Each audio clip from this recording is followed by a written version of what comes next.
हाँ, तो राम राम भाई, कैसे हो आप सब लोग? आई होप सब ठीक हो गए। इसी के साथ शुरू करते हैं अपने आज की एक नई वीडियो। और इस वीडियो को स्टार्ट करने से पहले मैं आपको कुछ इंपॉर्टेंट पॉइंट्स बता देता हूँ, कुछ बातें बता देता हूँ। पहली बात ये कि अब मैं एक सीरीज लाने वाला हूँ पूरी। जैसे आज की ये वीडियो है, इससे अपनी सीरीज स्टार्ट होती है। मैं आपको पहली एक दो वीडियोस कुछ इंपॉर्टेंट टॉपिक्स या कुछ इंपॉर्टेंट जो बातें हैं उनके ऊपर बनाऊंगा और वो चीज़ आपको मैं बताऊंगा। और उसके बाद में मैं एक एक वीडियो एक एक पर्टिकुलर यूनिवर्सिटी के ऊपर बनाऊंगा, ताकि आपको सभी जो अच्छी और बढ़िया यूनिवर्सिटीज़ हैं जहाँ पर आप एडमिशन के लिए सोच सकते हो, उन सभी का आपको पता चल जाए, उन सब की इन्फॉर्मेशन आपको मिल जाए। ठीक है। और मेरा नंबर दिया हुआ है, आप मुझे मैसेज करके पूछ सकते हो अगर आपका कोई भी डाउट है या फिर आपको किसी भी चीज़ से रिगार्डिंग कोई क्वेरी है, तो आप मुझे मैसेज कर सकते हो। आपको किसी यूनिवर्सिटी का फीस स्ट्रक्चर चाहिए, किसी अच्छी कंसल्टेंसी के नंबर चाहिए, या फिर कोई कॉन्ट्रैक्ट चाहिए, या फिर कुछ भी आपको किसी भी रिगार्डिंग आपको हेल्प चाहिए, कोई अच्छी यूनिवर्सिटी आप नहीं ढूंढ पा रहे तो उसके रिगार्डिंग आपको हेल्प चाहिए, तो आप मुझे ऊपर मैसेज कर सकते हो। या फिर आपने यूनिवर्सिटी सर्च कर लिया, आपको यूनिवर्सिटी मिल गई, आप उसके रिगार्डिंग आप मुझसे कुछ पूछना चाहते हो, तो आप मुझे मैसेज कर सकते हो। ठीक है।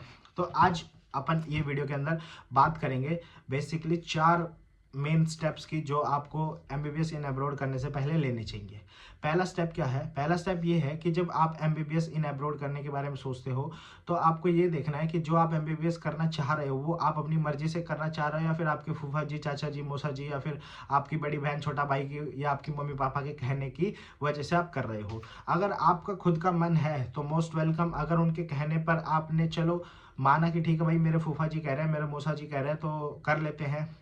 और उनके कहने के बाद में भी आपका खुद का मन है कि ठीक है, मेरे फूफा जी ने मेरे को ये रास्ता दिखाया, मेरे किसी रिलेटिव ने मेरे को ये रास्ता दिखाया कि बेटा लाइफ में ये कर लो, आप मेडिकल से 12th किया आपने तो आप एमबीबीएस से अब्रॉड कर लो, अगर इंडिया में नंबर नहीं आ रहा तो उनके बताने के बाद में भी आपको अपने से पूछना है कि यार मुझे करनी चाहिए नहीं करनी चाहिए।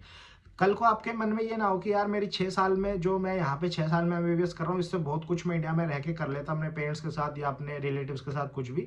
तो वो चीज़ आपके मन में नहीं होनी चाहिए। जब आप एमबीबीएस अब्रॉड करने के लिए आ रहे हो तो आपको क्लियर होना चाहिए कि मुझे करनी है या नहीं करनी। अगर नहीं करनी तो आज ही अपने पेरेंट्स, अपने रिलेटिव्स को बोल दो कि भाई मुझे नहीं करनी, मैं लाइफ में कुछ अलग करूंगा और मैं वो करके भी जिंदगी में बहुत कुछ कर लूंगा। ठीक है। बट अगर आपका मन है कि हाँ मुझे मुझे एमबीबीएस डॉक्टर ही बनना है, तो मोस्ट वेलकम, आप आओ। आपका अगर कोई डाउट हो, कोई आपको हेल्प चाहिए, तो मुझे मैसेज कर लेना, या फिर आपके जान पहचान में कोई और हो तो आप उनकी भी हेल्प लेके आप अपनी जर्नी स्टार्ट कर सकते हो। बेस्ट ऑफ लक आपको।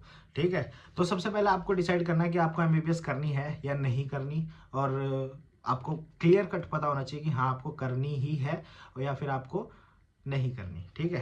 तो अगर आपको करनी हो तो हम आगे की बात करते हैं। तो अगर आपने डिसाइड कर लिया कि चलो ठीक है मुझे एमबीबीएस करनी है और इट्स माय वन ड्रीम जो मैं पूरा करूंगा कि भाई मुझे एमबीबीएस डॉक्टर बनना है, तो उसके बाद में जो आपका सेकंड जो इंपॉर्टेंट स्टेप होता है वो ये होता है कि आप किस कंट्री के अंदर जा रहे हो। आपको एक अच्छी कंट्री ढूंढनी है जिसके अंदर आप एमबीबीएस करने जाओगे। अब कंट्री को मैं इतना इंपॉर्टेंस क्यों दे रहा हूँ यहाँ पर? मैं कंट्री को इतना इंपॉर्टेंस इसलिए दे रहा हूँ, अभी जैसे यूक्रेन और रशिया की वॉर हुई थी, तो रशिया एक स्ट्रॉन्ग कंट्री है फाइनेंशियली, अपने कनेक्शंस पॉलिटिकली, बाहर इंटरनल एक्सटर्नल हर जगह से, या फिर आप वेपन लगा लो, या फिर फैसिलिटी, या फिर आप टेक्नोलॉजी लगा लो, जो इनके पास वॉर लड़ने के लिए जो टेक्नोलॉजी है, मिसाइल्स हैं, कुछ भी एक्स वाई जेड, एक स्ट्रॉन्ग ओवरऑल एक स्ट्रॉन्ग कंट्री है रशिया यूक्रेन के मुकाबले। ऐसे तो हर एक सवा शेर शेर का सवा शेर होता है, बट यूक्रेन के मुकाबले Russia is a strong country. तो यहाँ पर जो बच्चे यूक्रेन में जो पढ़ रहे थे उनकी लाइफ में बहुत सारी दिक्कतें आई, उनको यूनिवर्सिटीज चेंज करनी पड़ी, दूसरी कंट्रीज में जाना पड़ा, बहुत सारे बच्चों की पढ़ाई रुक गई, बहुत सारा उनको मेंटली बीच में प्रॉब्लम्स फेस करनी पड़ी, मेंटली एजुकेशन पढ़ाई के अंदर भी उनको बहुत सारी दिक्कतें आई। तो इसलिए एक कंट्री बहुत ज़्यादा इम्पोर्टेंस रखती है अपना कि भाई आप किस कंट्री के अंदर जा रहे हो एमबीबीएस करने के लिए, उस कंट्री का एनवायरनमेंट क्या है, वहाँ के लोग कैसे हैं, उनकी सोच कैसी है, उनका कल्चर कैसा है, वो कैसे सोचते हैं, वो कैसे आपको इंडिया के लोगों को, या आपको मतलब if you are from India तो आपको वो किस तरीके से आपकी रिस्पेक्ट करते हैं, इंडिया के फ्रेंड है, इंडिया के एनिमी है। तो वो बहुत सारी चीज़ें आपको देखनी पड़ती है। तो वो सेकंड आपका जो स्टेप है कि आप किस कंट्री के अंदर जा रहे हो। तीसरा, यूनिवर्सिटी चूज करना, कि हम किस यूनिवर्सिटी के अंदर अपनी एमबीबीएस की जर्नी स्टार्ट करेंगे और ख़त्म करेंगे, हम किस यूनिवर्सिटी से अपनी एमबीबीएस की डिग्री लेंगे। ठीक है। तो जो ये यूनिवर्सिटी है वो आपको कोई भी यूनिवर्सिटी जो चूज़ करनी है उसके लिए मैं आपको कुछ की पॉइंट्स बता देता हूँ जिनके बिहाफ पे आप आपको एक ईजी हो जाएगा किसी भी यूनिवर्सिटी को चूज़ करना। पहला, आपको अप्रूवल्स देखने हैं कि उस यूनिवर्सिटी, जिस यूनिवर्सिटी के अंदर आप एडमिशन लेना चाह रहे हो या आपको किसी ने भी बोला है कि आप उस यूनिवर्सिटी के अंदर एडमिशन ले लो, मे बी आपके रिश्तेदार, आपका कोई दोस्त, कोई कंसल्टेंट, कोई कंपनी, कोई गाइडेंस, कोई भी, ठीक है। तो आपको उस यूनिवर्सिटी के बारे में क्या क्या चीज़ें पता होनी चाहिए, आपको क्या क्या चीज़ें देखनी है उस यूनिवर्सिटी के अंदर एडमिशन लेने के लिए। या फिर अगर आपको किसी ने नहीं बोला, आप खुद से ढूंढ रहे हो, तो भी आपको किस किस चीज़ों पर ध्यान रखना चाहिए, किन किन चीज़ों को आपको देखना चाहिए।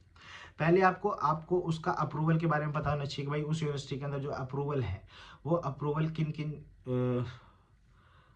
कम्युनिटीज़ के लिए अप्रूवल है, या किन किन बोर्ड ऑफ वर्किंग के लिए वो अप्रूवल है। जैसे MCI approved, WHO approved, India के जो गाइडेंस या रूल रेगुलेशंस हैं उनसे वो अप्रूव्ड है, उन सबको फुलफिल करती है, ठीक है। अगर आपको इंडिया में नहीं आगे MBBS करने के बाद में अपनी लाइफ स्पेंड करनी, तो आप किस कंट्री में जाओगे, उस कंट्री के लिए क्या रूल रेगुलेशंस है, उस हिसाब से वो यूनिवर्सिटी काम करती है नहीं करती, तो वो आपको चेक करना ज़रूरी है। दूसरा, आपको फैसिलिटीज़ चेक करनी है कि जिस यूनिवर्सिटी के अंदर आप जा रहे हो वहाँ पे आपको क्या क्या फैसिलिटीज़ मिलती हैं। एक आपको हॉस्टल मिलता है या प्राइवेट हॉस्टल मिलता है। हॉस्टल मिल रहा है तो आपको उसके अंदर क्या क्या फैसिलिटी मिल रही हैं, आपको electricity, water, kitchen, washing room, study room, आपका खुद का रूम जहाँ पर आप रहोगे, तो वो सब कैसे हैं, अच्छा है, फर्निश्ड है, वेल फर्निश्ड है, या फिर आपको वहाँ पर जो इक्विपमेंट्स मिल रहे हैं वो कैसे मिल रहे हैं, कैसे नहीं मिल रहे, वो फैसिलिटीज़ आपको पता होनी चाहिए। तीसरी, आपको वहाँ पर खर्चा आपका कितना आएगा। अगर आप उस यूनिवर्सिटी के अंदर एडमिशन लेते हो तो आप 1 साल उस यूनिवर्सिटी में रहोगे, जहाँ पर भी यूनिवर्सिटी है। जैसे मान लो आप रशिया में एडमिशन ले लेते हो, कुवा स्टेट मेडिकल यूनिवर्सिटी में, तो आप क्रास्नोदार में रहोगे 1 साल। तो आप 1 साल में कितना आपका एक्सपेंस आएगा, वहाँ पर महंगाई है, सस्ती है चीज़ें, या फिर वहाँ पर इन्वायरमेंट डिज़ास्टर्स ज़्यादा होते हैं, उसकी वजह से चीज़ें अक्सर महंगी रहती है। अच्छा, आपको चेक करना है कि आप जब वहाँ पे रहोगे तो आपको कितना क्या खर्चा पड़ेगा। उसके बाद में आपको वहाँ का इन्वायरमेंट, कि वहाँ पर ठंड है या गर्मी है। ठंड या गर्मी मैं किस लिए बोल रहा हूँ, क्योंकि जहाँ पर जिन इलाकों में ठंड ज़्यादा होती है वहाँ पर आपकी क्लासेस सुबह होंगी 8 बजे, तो आप उठने में फिर आलस करोगे, आपकी क्लासेस मिस होंगी, आपकी पढ़ाई ख़राब होगी। दूसरा, जिस इलाके में ज़्यादा बर्फ़ गिरती है, जहाँ पर ज़्यादा स्नोफॉल होती है, वहाँ पर वेदर बहुत ही ज़्यादा थोड़ा डिम होता है, मतलब ज़्यादा सनलाइट वगैरह आपको देखने को नहीं मिलती, शाम जैसा थोड़ा सा डल वेदर होता है, तो उसकी वजह से आपको एक मोटिवेशन वाली फील नहीं आती। पर्सनली मैं, मतलब आपको उस चीज़ के लिए वो नहीं कर रहा, बट मेरा पर्सनली ये है कि मेरे को जब तक सनलाइट ना दिखे तब तक मेरा मूड अच्छा नहीं होता। सुबह जब भी मैं उठता हूँ, उठते ही सबसे पहले सनलाइट में जाता हूँ, तब मेरे को थोड़ा सा एनर्जेटिक फील होता है, तब मेरी थोड़ी सी अच्छा लगता है मुझे। तो सेम अगर आपका भी ऐसा ही है तो फिर आपके लिए इन्वायरमेंट बहुत ज़रूरी है। अदरवाइज़ अगर आपको ये है कि कुछ भी हो, बाहर अंधेरी रात भी हो, मेरे को कोई फ़र्क नहीं पड़ता, तो फिर कोई दिक्कत नहीं है। जो चीज़ें मैं आपको बता रहा हूँ वो आप अपने केस के हिसाब से, अपने हिसाब से, सिचुएशन के हिसाब से देख लेना। कुछ लोगों को एक्सपेंस से फ़र्क पड़ता है, कुछ लोगों को नहीं पड़ता। कुछ लोगों को बजट से फ़र्क पड़ता है, कुछ लोगों को नहीं पड़ता। किसी को एनवायरनमेंट से पड़ता होगा, किसी को लाइफस्टाइल वहाँ पर कैसी है उससे पड़ता होगा, किसी को वहाँ पर फैसिलिटीज़ क्या है उनसे पड़ता होगा। अब कुछ होंगे जिनको हॉस्टल में AC चाहिए, कुछ होंगे जो पंखे से भी काम चला लेंगे।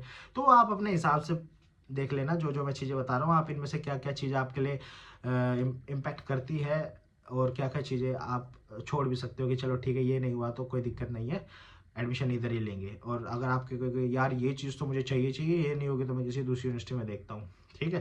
तो आप अपने हिसाब से देख लेना। 3 चीज़ें बताई। अब आते हम चौथी चीज़ के ऊपर, कि चौथी चीज़ ये है कि आपकी कंसल्टेंसी जो आपका एडमिशन कराएगी, आपका पूरा एडमिशन प्रोसेस में आपकी हेल्प करेगी। सबसे पहले आपको आपकी एक अच्छी यूनिवर्सिटी चूज़ करने में हेल्प करेगी, कि हाँ, आपको जो जो चीज़ें लाइफ में इम्पैक्ट करती हैं, या फिर जिन जिन चीज़ों से आपको लाइफ में कोई भी दिक्कत है, या कोई आपको बहुत ही इम्पोर्टेंट कोई चीज़ चाहिए, तो वो उन सभी चीज़ों को फुलफ़िल करते हुए, आपके लिए देखते हुए एक यूनिवर्सिटी चूज़ करे, आपके लिए आपको गाइड करे।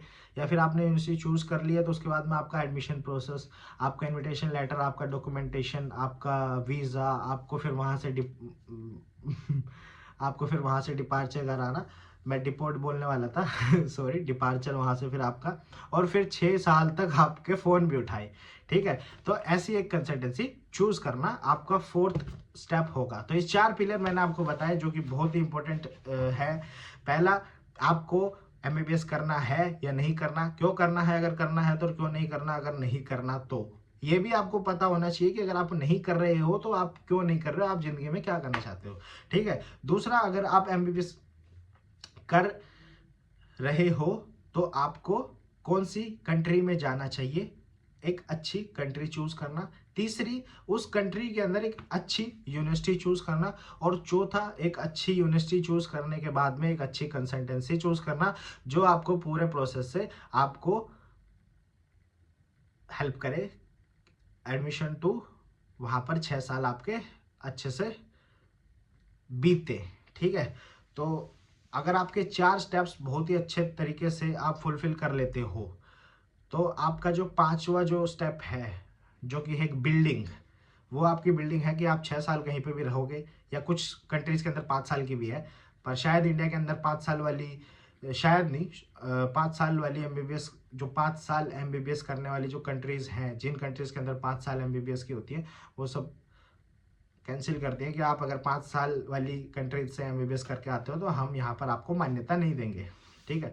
तो ऐसा कुछ है। तो ये सब चीज़ें, तो जो 6 साल की आपकी जर्नी रहेगी, उस जर्नी में भी आपके साथ खड़ी रहे आपकी कंसल्टेंसी।